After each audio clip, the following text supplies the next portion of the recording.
Alright, hello everybody, welcome back to yet another video, and well, today we're actually kicking off a brand new, video series. So for a while now, I've been doing tech stuff, I've been doing gaming content, I've done a couple of reviews, all the stuff that's in, as you may notice, the big tagline under the 117 content. Well, today we're actually kicking off, finally, the news. Yes, today is the first in month. Hopefully a new news series that I'll be doing every Wednesday from, 12 PM GMT, so that's really early hours if you're in the US. It'll be 12 AM, well, 12 PM if you live in the UK. Yes, I am doing this at 8 AM, so I am a little bit tired, hence the reason why I might look tired. So what goes into this? Well, a big news item, small news items, all things that generally don't really get a full video to, well, cover because they're just not a big enough topic. So that's what goes into these. Also, as you may notice, there's new intro cards. Yes, I am no longer just using the standard stock black and red text intro cards. Now we've actually got different intro cards for various things. So for this one, we've got blue, which will always be the news, green, which will always be gaming, and red, which will always be the normal classic tech content. Yeah. So that's what's really gone on, and I guess I might as well kick this off with some really big news for those of you that are hardware enthusiasts at home. AMD has finally released a new statement on Zen 3 support in regards to X470 and B450 boards. So a bit of background for those of you that have been, well, not exactly paying too much attention to what's happened lately. So was it a week ago, 2 weeks ago now anyway? Basically, AMD said that they were not going to be supporting the brand new Zen 3 architecture, which will basically be Ryzen 4000 on the older B450 and X470 chips. And that wouldn't be too much of an issue, except these chipsets are essentially what everybody had to buy, because not many people wanted to buy X570 because they are very expensive, and B550 had been essentially delayed by about a year at this point. And in fact, B550 still hasn't come out. So of course, many people were thoroughly angered at the fact that, of course, they've gone on board a B450 board, and now all of a sudden, despite the fact that AMD said that in a previous statement that they will support the AM4 platform through 2020, and then later changed it to till 2020, they never gave any implication that they weren't going to be supporting all chipsets on all forms of Ryzen, which is where a lot of the anger seeped in.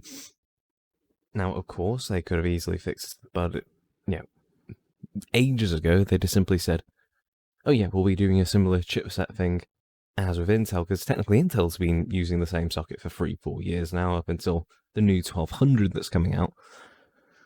But of course, AMD hasn't done that, and that's left them a bit of a pickle. Of course, following this, we've had huge community backlash. AMD have finally released a brand new statement saying that, in the first point, we will develop and enable our motherboard partners with code to support Zen 3 based processors in select beta BIOSes for AMD B450 and X470 motherboards. For those of you that didn't quite get that, basically AMD have backtracked and changed their mind in a way. Now, I have heard from a couple of sources, mainly Gamers Nexus, that the reason they've been taking so long to respond to this is they at least wanted to verify that Zen 3 would be possible to run on B450 or X470. Now, granted, this does come with a couple of caveats, because most boards, they come with a 16 megabyte ROM. And why is this important? Well, 16 megabytes is a fairly restrictive amount, which means you can't put an awful lot of information onto one of these ROMs. And these ROMs house basically all the information for your motherboard.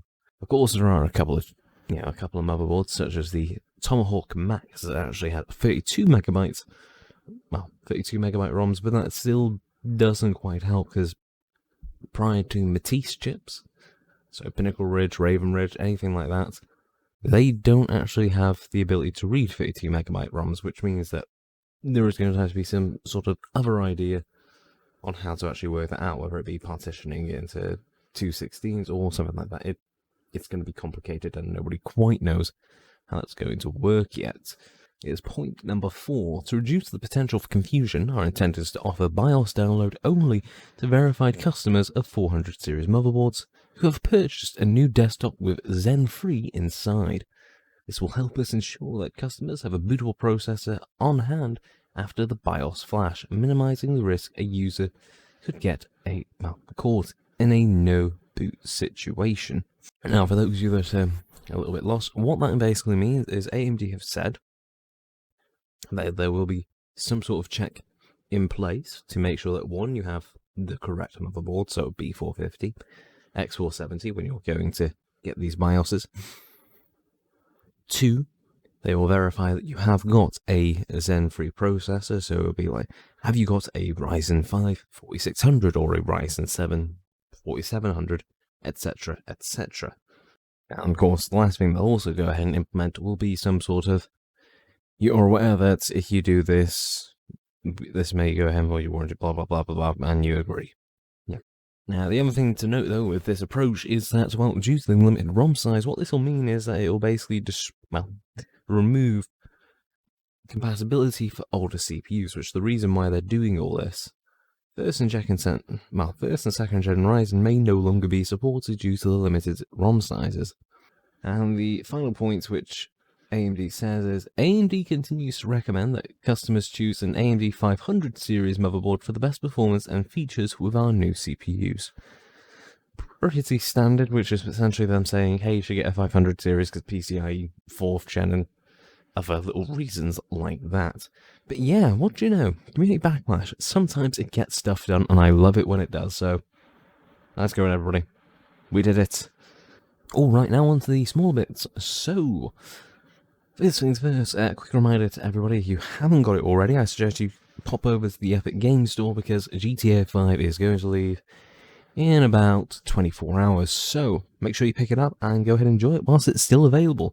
Halo 2 has finally launched on the PC, but it is plagued with a plethora of bugs, and I mean a plethora.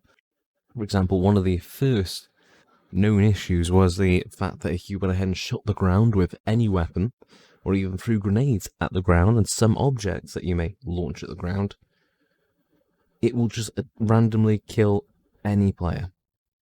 So a plethora of bugs that have really left its launch in a shocking state. So, I'm not going to go ahead and go on too much more about that, but yeah. Anyway, speaking of Zen Free earlier, Ryzen 4000 APUs and of course Renoir. So, there's a major thing about this. Have you guys heard yet?